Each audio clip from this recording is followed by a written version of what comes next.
Hello friends, स्वागत है आप सभी का। दोस्तों, आज का हमारा टॉपिक होगा महत्वपूर्ण संविधान संशोधन, जिससे कि फ्रेंड्स हर एग्ज़ाम में क्वेश्चंस पूछे जाते हैं। तो हम इसमें जो भी महत्वपूर्ण संविधान संशोधन हुए हैं और जो एग्ज़ाम में पूछे गए हैं उन्हीं प्रश्नों को देखेंगे। तो आप किसी भी एग्ज़ाम की तैयारी कर रहे हो दोस्तों, सभी के लिए बहुत ही महत्वपूर्ण होगा। तो चलिए पहले क्वेश्चन से स्टार्ट करेंगे। तो फ्रेंड्स, यहाँ पर हमारा पहला क्वेश्चन है कि किस संविधान संशोधन द्वारा नवी अनुसूची को जोड़ा गया। तो जैसा कि आपको पता है दोस्तों कि हमारी टोटल कुल 12 अनुसूचियाँ हैं। तो उसी प्रकार हमसे पूछा गया है कि नवी अनुसूची किस संशोधन द्वारा जोड़ा गया। तो आपको याद होगा कि नवी अनुसूची हमारा जो है वह पहला संविधान संशोधन 1951 में जोड़ा गया था। तो 1951 पहला संशोधन, ये आप याद रखेंगे, नवी अनुसूची जोड़ा गया। तो उम्मीद है समझ में आ गया होगा। चलिए नेक्स्ट क्वेश्चन देखेंगे। अब दोस्तों यहाँ पर हमारा अगला क्वेश्चन है कि किस संशोधन द्वारा सिंधी भाषा को शामिल किया गया। तो आपको पता होगा दोस्तों कि मूल संविधान में कितनी भाषाएं थी। तो मूल संविधान में हमारी 14 भाषाएं थी। तो ये भी क्वेश्चन बनता है एग्ज़ाम में, पूछा जाता है कि मूल संविधान में टोटल कितनी भाषाएँ थी। तो आपको पता होना चाहिए कि मूल संविधान में टोटल 14 भाषाएँ थी। तो 15वीं भाषा के रूप में और 8वीं अनुसूची में दोस्तों भाषा हमारी जो है वह भाषा 8वीं अनुसूची में है। तो 8वीं अनुसूची में 15वीं भाषा के रूप में सिंधी भाषा को जोड़ा गया, जो कि हमारा 21वां संशोधन था। तो 21वीं संशोधन द्वारा सिंधी भाषा को 8वीं अनुसूची में 15वीं भाषा के रूप में जोड़ा गया। तो इसे आप याद रखेंगे। और ये वर्ष कौन था दोस्तों? तो 1967 यानी 1967 में। तो 1967 में सिंधी भाषा को जोड़ा गया। तो उम्मीद है आपको याद हो गया होगा कि 15वीं भाषा के रूप में 21वां संशोधन हुआ 1967 में, जो कि 15वीं भाषा के रूप में सिंधी को जोड़ा गया। और मूल भाषा में कितनी, अगर पूछे आपके कि मूल संविधान में कितनी भाषाएं थी, तो मूल संविधान में टोटल 14 भाषाएं थी। तो इसे आप याद रखेंगे। चलिए नेक्स्ट क्वेश्चन देखेंगे। फ्रेंड्स, यहाँ पर हमारा नेक्स्ट क्वेश्चन है कि किस संशोधन द्वारा संविधान में मौलिक कर्तव्य को जोड़ा गया।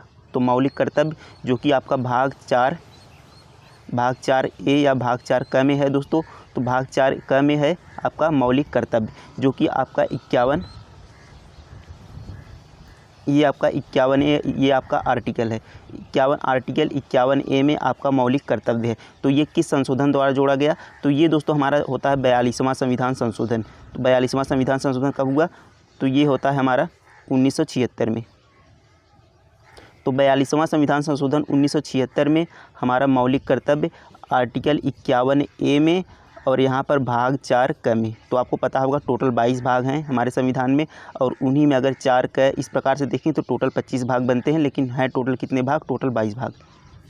तो आर्टिकल 51A में और 42वां संविधान संशोधन और 1976 में हमारा मौलिक कर्तव्य जोड़ा गया। और यदि आपसे पूछे दोस्तों कि मौलिक कर्तव्य हमारा किस देश से लिया गया था, तो मौलिक कर्तव्य हमारा रूस देश से लिया गया था। किससे लिया गया था दोस्तों? रसिया से, यानी रूस से। तो उम्मीद है ये क्वेश्चन आप याद रखेंगे। चलिए नेक्स्ट क्वेश्चन देखेंगे। अब यहाँ पर देखिए दोस्तों, नेक्स्ट क्वेश्चन हमारा है कि किस संशोधन द्वारा प्रस्तावना में एकता और अखंडता जोड़ा गया। तो हमारा दोस्तों जो 42वां संविधान होता है, बहुत ही बड़ा संविधान संशोधन हुआ है, जिसमें कि उसे हम क्या कहते हैं? मिनी संविधान भी कहा जाता है। 42वें संविधान संशोधन को मिनी कॉन्स्टिट्यूशन भी कहा जाता है। तो 42वां संविधान संशोधन आपका होता है 1976 में, जैसा मैंने आपको पिछले क्वेश्चन में बताया कि 1976 में हमारा 42वां संविधान संशोधन होता है।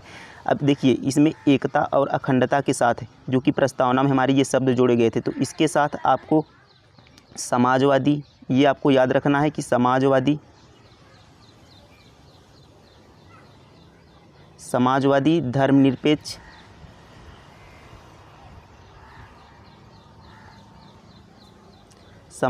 धर्मनिरपेक्ष, एकता और अखंडता, ये 4 शब्द दोस्तों हमारे जोड़े गए थे कि एकता और अखंडता यहाँ पर एक है। तो समाजवादी, धर्मनिरपेक्ष, एकता और अखंडता। तो जब भी आपको पूछे तो आपको यहाँ पर 42वां संविधान संशोधन 1976 में लगाना है, और ये सारे हमारे प्रस्तावना में जोड़े गए थे। तो इस तरीके से आप इसे याद रखेंगे। चलिए नेक्स्ट क्वेश्चन देखेंगे। अब दोस्तों यहाँ पर हमारा नेक्स्ट क्वेश्चन है कि किस संविधान संशोधन द्वारा संपत्ति के अधिकार को मौलिक अधिकार से विधिक अधिकार की श्रेणी में रखा गया। तो यहाँ पर हमसे पूछा गया है कि जो हमारा संपत्ति का अधिकार था उसे, जबकि वह पहले क्या था? वह मूल अधिकार था हमारा, लेकिन उसे हटाकर विधिक अधिकार में रख दिया गया। तो दोस्तों ये आपका होता है 44वां संविधान संशोधन। तो ऑप्शन नंबर डी इसका सही होगा। 44वां संविधान संशोधन कब होता है दोस्तों? 1978 में, 1978 में, यानी 1978 में आपका होता है 44वां संविधान संशोधन। इसके द्वारा आपकी संपत्ति के अधिकार को, जो कि एक मूल अधिकार था पहले, उसे विधिक अधिकार में रख दिया गया। तो इसे आप याद रखेंगे। चलिए नेक्स्ट क्वेश्चन देखेंगे। अब यहाँ पर दोस्तों नेक्स्ट क्वेश्चन हमारा है कि दल बदल से संबंधित संविधान संशोधन है। तो दल बदल दोस्तों आपको पता होगा कि अनुसूची कितने में आती है, तो अनुसूची हमारी 10 में है दल बदल, और अनुसूची 9 में, तो अनुसूची 9 हमारी दोस्तों यहाँ पर भूमि से संबंधित अनुसूची 9 है हमारी, और यहाँ पर अनुसूची 10 हमारी दल बदल से संबंधित है। तो दल बदल के लिए होता है आपका दोस्तों 52वां संविधान संशोधन। तो 52वां संविधान संशोधन ये होता है दोस्तों हमारा 1985 में, 1985 में। तो 1985 में हमारा होता है दोस्तों 52वां संविधान संशोधन, और इसके द्वारा ही हमारा क्या होता है, दल बदल से संबंधित संविधान संशोधन किया जाता है, जो कि अनुसूची 10 में है। तो इसे आप याद रखेंगे कि दल बदल से संबंधित संशोधन कौन सा है, तो 52वां संशोधन है, जो कि 1985 में हुआ। तो चलिए नेक्स्ट क्वेश्चन देखेंगे। अब देखिए फ्रेंड्स, यहाँ पर हमारा नेक्स्ट क्वेश्चन है कि किस संविधान संशोधन द्वारा मतदान की आयु सीमा 21 से 18 हो गई। यानी दोस्तों पहले जो हमारी मतदान की आयु थी वह 21 हुआ करती थी, लेकिन अब कितनी हो गई है, तो अब 18 हो गई। तो वह किस संशोधन द्वारा किया गया, तो ये दोस्तों आपका होता है 61वां संविधान संशोधन। ऑप्शन नंबर डी दोस्तों 61वां संविधान संशोधन 1900 ये होता है आपका 89 में, यानी 1989 में। 1989 में होता है दोस्तों आपका 61वां संविधान संशोधन, जिससे कि हमारी जो मतदान की आयु है वह 21 वर्ष से 18 वर्ष कर दी गई। तो इसे आप याद रखेंगे। चलिए नेक्स्ट क्वेश्चन देखेंगे। अब देखिए दोस्तों, यहाँ पर हमारा नेक्स्ट क्वेश्चन है कि अरुणाचल प्रदेश को राज्य का दर्जा दिया गया। तो किस संशोधन द्वारा अरुणाचल प्रदेश को राज्य का दर्जा दिया गया, तो ये दोस्तों हमारा होता है 55वां संविधान संशोधन। 55वें संविधान संशोधन द्वारा अरुणाचल प्रदेश को राज्य का दर्जा दिया गया है। 55वें संविधान संशोधन द्वारा अरुणाचल प्रदेश को राज्य का दर्जा दिया गया है, जो कि हमारा होता है दोस्तों 1986 में, कितने में, 1986 में। तो 1986 में हमारा 55वां संविधान संशोधन होता है, जिसके द्वारा अरुणाचल प्रदेश को राज्य का दर्जा दिया गया। तो उम्मीद है समझ में आ गया होगा। चलिए नेक्स्ट क्वेश्चन देखेंगे। अब देखिए दोस्तों, यहाँ पर हमारा नेक्स्ट क्वेश्चन है कि 12वीं अनुसूची को जोड़ा गया। तो किस संशोधन द्वारा 12वीं अनुसूची को जोड़ा गया, तो दोस्तों आपको बताया था हमने कि संविधान में टोटल 12 अनुसूची हैं। तो 10वां आपका जो हमने अभी किया वह दल बदल से संबंधित था, 10वां अनुसूची। तो 11वीं अनुसूची आपका दोस्तों है पंचायती राज। क्या है दोस्तों, पंचायत या पंचायती राज से संबंधित है, जो कि आपके एग्ज़ाम में बहुत पूछा जाता है दोस्तों। आप किसी भी एग्ज़ाम में तैयारी कर रहे हो, अगर आप देखेंगे तो पंचायती राज से क्वेश्चन बनता है। तो पंचायती राज हमारा 11वां संशोधन है, यानी 11वीं अनुसूची, सॉरी पंचायती राज 11वीं अनुसूची है। तो इसको आपको जोड़ा गया था दोस्तों यहाँ पर 73वें संविधान संशोधन द्वारा आपको 11वीं अनुसूची जोड़ा गया था। और हमसे पूछा है 12वीं अनुसूची को कब जोड़ा गया, तो यहाँ पर हमारा दोस्तों होता है 74वां संविधान संशोधन। तो 74वां संविधान संशोधन जो होता है 1993 में, यानी 1993 में। तो 1993 में दोस्तों हमारा होता है 74वां संविधान संशोधन, जिसके द्वारा 12वीं अनुसूची को जोड़ा जाता है। कौन सी 12वीं अनुसूची को जोड़ा जाता है, 74वां संविधान संशोधन 1993। तो इसे आप याद रखेंगे। चलिए नेक्स्ट क्वेश्चन देखेंगे। अब दोस्तों यहाँ पर हमारा नेक्स्ट क्वेश्चन है कि दिल्ली को राष्ट्रीय राजधानी क्षेत्र किस संशोधन द्वारा बनाया गया। तो दिल्ली को हमारी दोस्तों राष्ट्रीय राजधानी क्षेत्र वह बनाया गया 59वां संविधान संशोधन, यानी 69वां संविधान संशोधन। ये होता है हमारा पहला 69वां संविधान संशोधन द्वारा दोस्तों दिल्ली को राष्ट्रीय राजधानी क्षेत्र का दर्जा दिया गया। तो आप याद रखेंगे कि दिल्ली को राष्ट्रीय राजधानी क्षेत्र का दर्जा किस संशोधन द्वारा दिया गया, तो ये हमारा होता है 69 यानी 69वां संविधान संशोधन। तो याद हो गया होगा। चलिए नेक्स्ट क्वेश्चन देखेंगे। अब देखिए दोस्तों, यहाँ पर नेक्स्ट क्वेश्चन है कि किस संशोधन द्वारा कोंकणी, मणिपुरी, नेपाली भाषा को शामिल किया गया। तो अभी हमने देखा था सिंधी भाषा को, तो सिंधी भाषा का संशोधन कौन सा था, तो हमने अभी बताया कि कौन सा संशोधन था, 21वां संशोधन। तो 21वां संशोधन 1967 में, 1967 में। तो ये हमारा था दोस्तों सिंधी भाषा से, जो कि हमारा कौन सा यहाँ पर जो कि संविधान में कितनी मूल भाषाओं की संख्या कितनी थी, 14। तो 15वीं भाषा के रूप में जोड़ा गया, और 3 भाषा यहाँ पर जोड़ी गई हमारा ये 71वें संविधान संशोधन द्वारा। तो ऑप्शन बी इसका सही उत्तर होगा, 71वें संविधान संशोधन द्वारा 1992 में, यानी दोस्तों 1992 हमारा 71वें संविधान संशोधन द्वारा 3 भाषाएं जोड़ी गई, कोंकणी, मणिपुरी, नेपाली। तो ये होता है 71वां। देखिए 15वीं भाषा सिंधी को 21वें संशोधन द्वारा 21वें संशोधन द्वारा सिंधी को जोड़ा गया।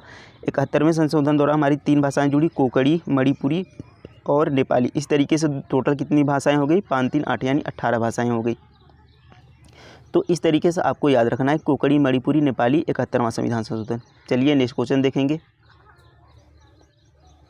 अब देखिए दोस्तों, यहाँ पर नेक्स्ट क्वेश्चन है किस संशोधन द्वारा संविधान में 11वीं अनुसूची को जोड़ा गया। तो अभी हमने बताया था टोटल 12 अनुसूची थी, जो कि 12वीं अनुसूची आपका 74वें संविधान संशोधन द्वारा जोड़ा गया। जो नगर निगम नगर पालिका से संबंधित था 12वीं अनुसूची, और आपकी 11वीं अनुसूची दोस्तों पंचायती राज यानी पंचायत से संबंधित है। ये आपका जोड़ा गया 73वें संविधान संशोधन द्वारा, ये भी आपका 1992 में यानी 1992 में, यहाँ पर 1992 में। तो ये दोस्तों जोड़ा गया आपका 73वां संविधान संशोधन पंचायती राज से संबंधित है, जो कि आपकी 11वीं अनुसूची है, तो इसे भी आप याद रखेंगे। और 74वां दोस्तों मैंने अभी आपको बताया था कि ये आपका 12वीं अनुसूची है, 12वीं अनुसूची है, नगर पालिका नगर निगम से संबंधित है, और ये आपका 1993 में जोड़ा गया था, यानी संशोधन जो हुआ था दोस्तों 74वां संविधान संशोधन 1993 में। तो उम्मीद है ये सारे आपको याद हो गए होंगे। चलिए नेक्स्ट क्वेश्चन देखेंगे। अब देखिए दोस्तों यहाँ पर नेक्स्ट क्वेश्चन है कि किस संशोधन द्वारा मंत्रिपरिषद के सदस्य की संख्या लोकसभा तथा विधानसभा के सदस्य का 15% होगा। तो यहाँ पर पूछा है कि दोस्तों किस संशोधन द्वारा मंत्रिपरिषद के सदस्य की संख्या लोकसभा तथा विधानसभा के सदस्य का 15% होगा। तो ये दोस्तों आपका जाता है 91वां संविधान संशोधन। ये होता है आपका 91वां संविधान संशोधन द्वारा दोस्तों, जो कि लोकसभा तथा विधानसभा के सदस्य का 15% होगा मंत्रिपरिषद के सदस्य की संख्या। तो ये होता है 91वां संविधान संशोधन, तो इसे आप याद रखेंगे। चलिए नेक्स्ट क्वेश्चन देखेंगे। अब दोस्तों यहाँ पर हमारा नेक्स्ट क्वेश्चन है कि किस संशोधन द्वारा मिजोरम को राज्य का दर्जा दिया गया। तो मिजोरम का दोस्तों राज्य का दर्जा ये जाता है दोस्तों आपका 53वां संविधान संशोधन, 53वें संविधान संशोधन द्वारा, जो कि दोस्तों आपका होता है 1986 में, 1986 में। तो 1986 में आपका एक और राज्य जोड़ा गया था दोस्तों, जैसा कि मैंने आपको बताया था, वो था आपका 55वां संविधान संशोधन अरुणाचल प्रदेश 1986 में। और ये दोस्तों 53वां संविधान संशोधन 1986 में हुआ, जिससे कि आपका मिजोरम राज्य को राज्य का दर्जा दिया गया, मिजोरम को राज्य का दर्जा दिया गया 53वां संविधान संशोधन। तो इसे भी आप याद रखेंगे। चलिए नेक्स्ट क्वेश्चन देखेंगे। अब देखिए दोस्तों यहाँ पर हमारा नेक्स्ट क्वेश्चन है कि संशोधन द्वारा बोडो, डोंगरी, मैथिली और संथाली, दोस्तों यहाँ पर 4 भाषाएं आ गई। मैंने अभी आपको बताया था कि 21वां संविधान संशोधन द्वारा सिंधी भाषा को जोड़ा गया, और 71वां संविधान संशोधन नेपाली, मणिपुरी और कोंकणी को जोड़ा गया 71वें से। और ये दोस्तों आपका जाता है 92वां संविधान संशोधन 2003 में। 92वां संविधान संशोधन दोस्तों 2003 में आपका बोडो, डोंगरी, मैथिली और संथाली 4 भाषाएं जोड़ी गई। तो हमने जोड़ा था कि टोटल 18 भाषाएं हो गई थी यहाँ पर, और 4 भाषाएं यहाँ से जुड़ेंगी तो टोटल कितनी भाषाएं हो गई, 22 भाषाएं। तो इस तरीके से टोटल 22 भाषाएं हैं वर्तमान में। तो इसे आप याद रखेंगे कि ये हमारा जाता है 92वां संविधान संशोधन 2003 में, जिससे बोडो, डोंगरी, मैथिली और संथाली भाषाओं को जोड़ा गया। नेक्स्ट क्वेश्चन देखेंगे। तो फ्रेंड्स यहाँ पर नेक्स्ट क्वेश्चन है किस संशोधन द्वारा वस्तु एवं सेवा कर यानी GST को लाया गया। तो ये हमारा दोस्तों जाता है कि 101वां संशोधन, जिसके द्वारा दोस्तों 200 यानी 2017 में हुआ 101वां संशोधन, और जिसके द्वारा दोस्तों GST को लाया गया। तो उम्मीद है दोस्तों ये सारे प्रश्न आपको याद हो गए होंगे, यानी अच्छे से रिवीजन आपका हुआ होगा। तो वीडियो कैसा लगा दोस्तों कमेंट में ज़रूर बताएंगे। Thank you friends.